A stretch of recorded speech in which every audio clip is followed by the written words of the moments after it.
Let's start with what they don't want you to know about lipids, or the commonly known fats. You'll soon learn that biomolecules forming fats are triglycerides. These triglycerides are important sources of nutrition, energy, and insulation.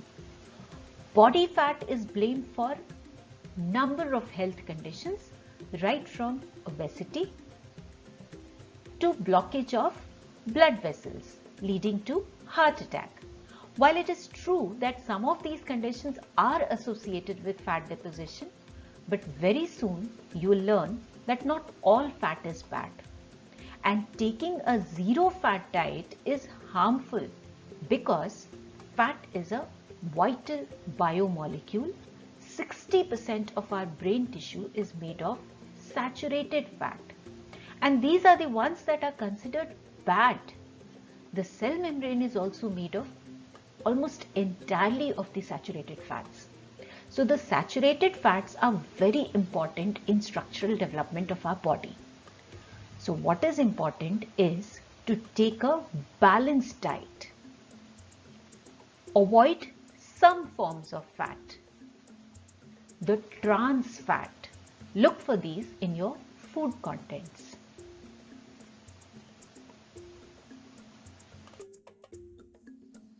Lipids are a large family of organic biomolecules, all of which share a few common properties. These properties are due to the hydrocarbon or R part of the molecule. These are water insoluble. Instead, they can dissolve in organic solvents such as ether, benzene, or chloroform. So these are the ones you would need to extract lipids from a cell or tissue.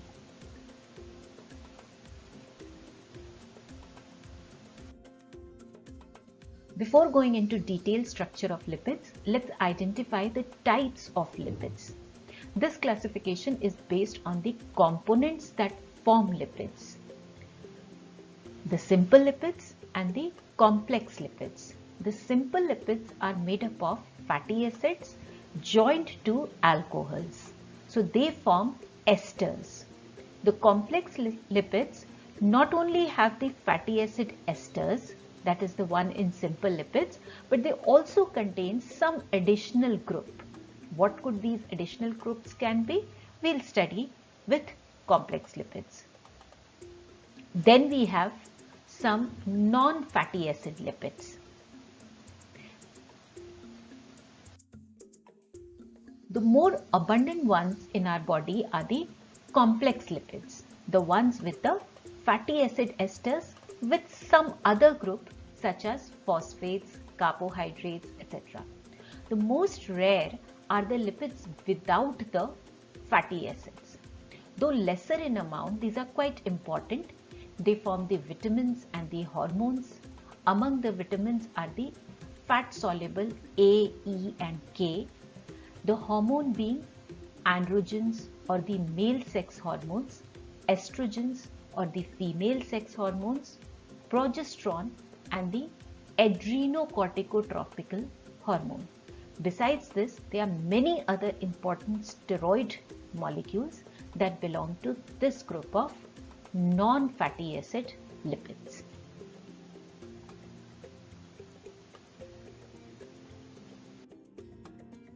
Now let's study fatty acids. Almost all lipids have fatty acid. A fatty acid has a carboxyl group attached to an R group. The R group refers to the hydrocarbon chain.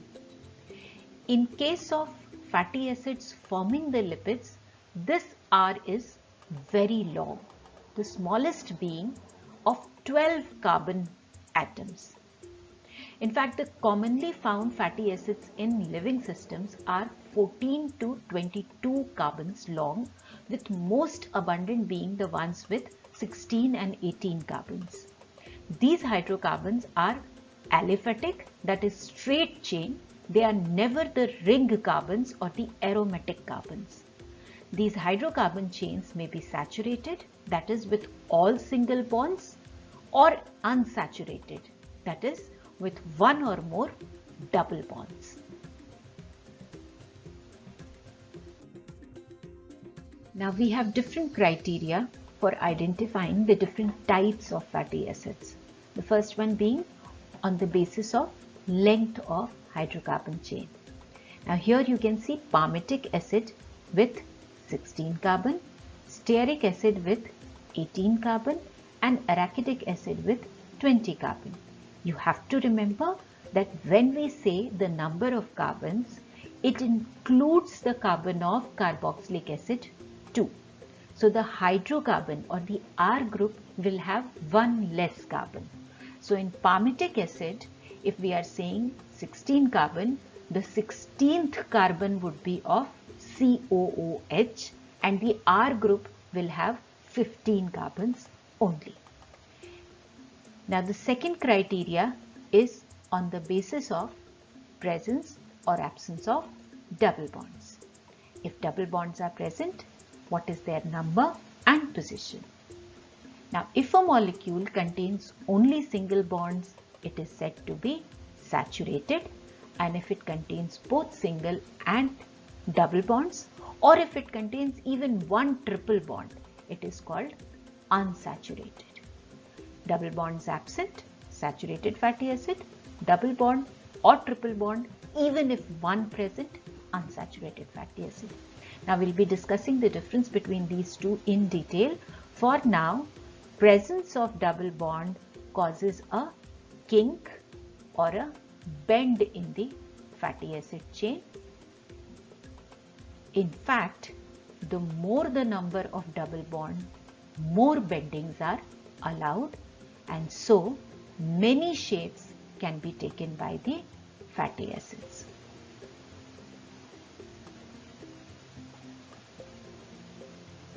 Double bonds are always in cis configuration.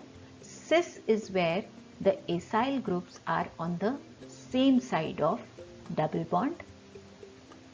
The other option is trans, where the acyl groups are in different sides, opposite side of the double bond. So this is a staggered conformation. Now you can see that cis is comparatively unstable.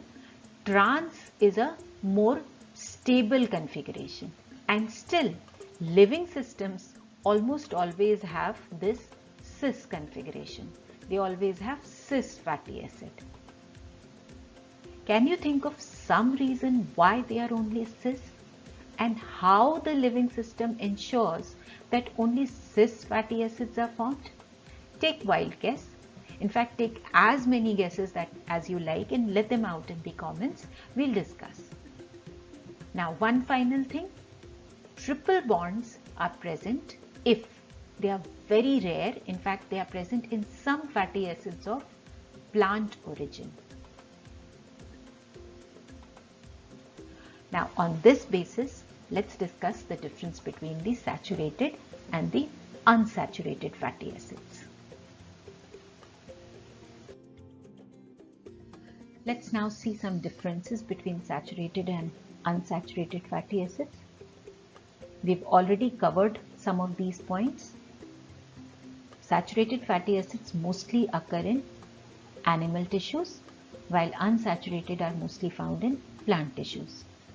Straight chain when saturated, but in unsaturated, due to presence of a double bond, there is bending in the structure. Nature of bond is here single bond only. Here one or more double bonds are present.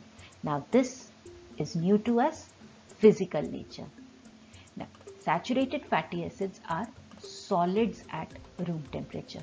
Let's understand why. The single bonds in saturated fatty acids allow close packing of the molecules, with van der Waals forces providing intermolecular binding also. So the structure formed is very compact, and that is why saturated fatty acids, when they form lipids, they are solids at room temperature, and then they are known as fats.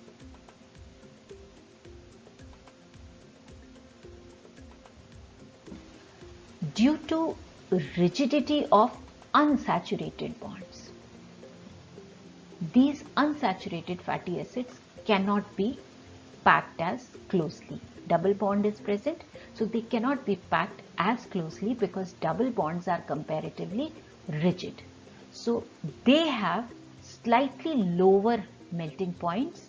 They cannot be packed as compactly. So in a lipid, if you have a higher proportion of unsaturated fatty acids, it will have a lower melting point and it will be liquid at room temperature. The liquid fat is known as oil. Now, one final thing, saturated fats are present in animal products such as butter, cheese, whole milk, ice cream, cream and fatty meats, and also in certain vegetable oils such as coconut, palm and palm kernel oil. Now you understand why coconut oil solidifies during winters?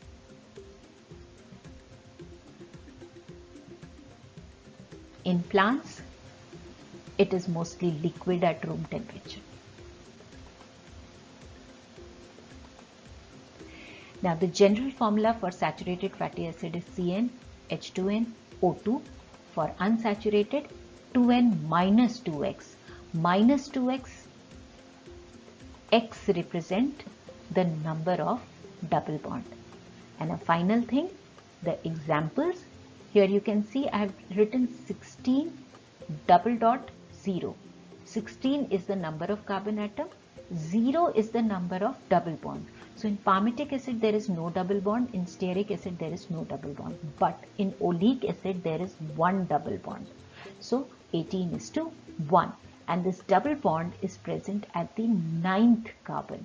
So in between the carbon 9 and the carbon 10, the double bond is present. So the superscript 9 denotes the position of double bond. Now a question. Almost all fatty acids in living system are cis, but not all. I said almost all. There are exceptions. So name one group of organism that has trans fatty acids in its cell membrane, and also tell what advantage does the trans configuration confer on the organism of this group. So this is your task to find it out yourself. Don't look for it in your books. It is not there in your books. Now, if you recall, we had classified amino acids into essential and non-essential. The same criteria is being used here to classify lipids or fatty acids. Fatty acids which can be synthesized our body are non-essential fatty acid. Non-essential does not mean that they are not required, not important. It means that they can be synthesized by our body, so we don't need to take them in our food. So non-essential means it is not essential to take it in your food. Your body is fully capable of synthesizing it on its own. Essential fatty acids are those which cannot be synthesized by our body. So we have to take it in our food. Two essential fatty acids are linoleic and linolenic fatty acid. You must have heard of omega-3 and omega-6 fatty acids, which are essentially present, which should be present in your food. Find out why omega-3 and omega-6 fatty acids are so important. So just remember, essential and non-essential does not mean that you don't need it or you need it. We need both categories of lipids. Only thing is that non-essential are made by our body, so we don't need to eat it. Essential fatty acid cannot be made by our body, so we need to have it in our diet. With structure of fatty acids clear, let's now proceed to structure of simple lipids. The backbone here is of glycerol. Glycerol is a polyalcohol with 3 OH groups. Each of these alcohol can be esterified with fatty acids to form glycerides. Now here we have multiple options. Only one OH is esterified, so we get monoglyceride. If two are esterified, we get diglyceride, and if all three are esterified, we get triglycerides. Now, each of the two fatty acids in diglyceride can be same or they may be different. Similarly, in triglyceride, the three fatty acids can be same or different. Then these fatty acids may be saturated or unsaturated. Now, based on the length of fatty acid chain and whether they are saturated or unsaturated, glycerides can be solid or liquid at room temperature. So, two factors: length of fatty acid chain and nature of fatty acid chain, that is saturated or unsaturated, determines what would be the melting point of glyceride. The longer the fatty acid chain, there are chances that it will be solid, and if it's saturated, it will be solid. If it is unsaturated, it will be liquid. Now, some additional recap points about simple lipids. Just go through them. Now, triglyceride or simple lipids are how we store fats in our tissue, and these fats not only provide us with insulation but are also reserve energy source. So this could have been an adaptation to fight starvation and survive extreme cold at times when there was no other method of fighting cold except our own fat. But modern human civilization does not require fat to fight extreme cold. We have other method. We have woolens, we have fire, we have comfortable housing, and then we also we are not at the risk of extreme starvation anymore usually. So we don't depend on body fat to fight cold weather or to avoid starvation.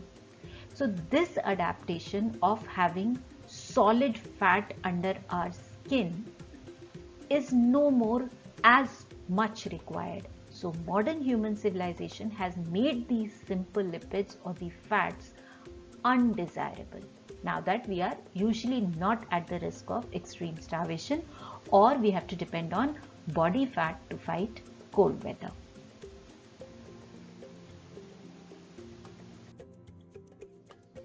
And now the complex lipids. The first one is phospholipid, lipids with phosphate group. This is found in cell membrane. Example, lecithin. They have a hydrocarbon head and a hydrophobic tail. Another important complex lipid is cholesterol, which is made up of a steroid and an alcohol. Now the name cholesterol rings alarm bells, but again, against common myth, cholesterol plays many vital roles in our body. It forms the cortisone and vitamin D, it forms the sex hormones, estrogen and testosterone, and it is also an important constituent of our cell membrane. It makes our cell membrane rigid. Without cholesterol, cell membrane will be too fluid. Now, if cholesterol is so useful, why is it considered as harmful? Why is it considered as a threat? Cholesterol is insoluble in blood. So high blood cholesterol levels lead to plaque formation and deposition in artery. This clogs our arteries, and that is why cholesterol is considered as harmful, because it has to remain within certain limits. Then we have lipids with other components attached, the most common ones being lipoproteins and glycoproteins. Though we have covered the key points, let's recap the biological role of lipids.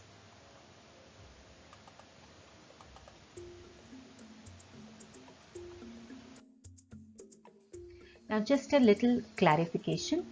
Lipids have a molecular weight of almost equal to or less than 800 Daltons. They are never above 800 Daltons. Biomacromolecules are the ones which have molecular weight more than 10,000. So why are we studying lipids as macromolecules? How do they end up in acid insoluble fraction along with the huge macromolecules such as proteins, carbohydrates and nucleic acids? Lipids are present in cell neatly arranged as cell membranes or any other form of membrane. When we want to study the biomolecules, the first thing we do is grind the tissue. This breaks the membrane assembly. The lipid membrane form vesicles. These vesicles are not water soluble. Have you seen oil drops in water? Just like that. So if they are not soluble in water, they end up in the acid insoluble pool along with other macromolecules. That is the retentates. So this acid insoluble pool has 4 types of biomolecules: proteins, carbohydrate, nucleic acid and the lipids. The first 3 due to their large size and lipid due to it being water insoluble.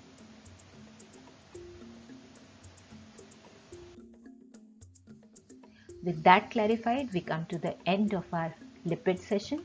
I've tried to cover it all, but if something is left out or you all have any doubts, do let me know. These are some questions to help you practice your content.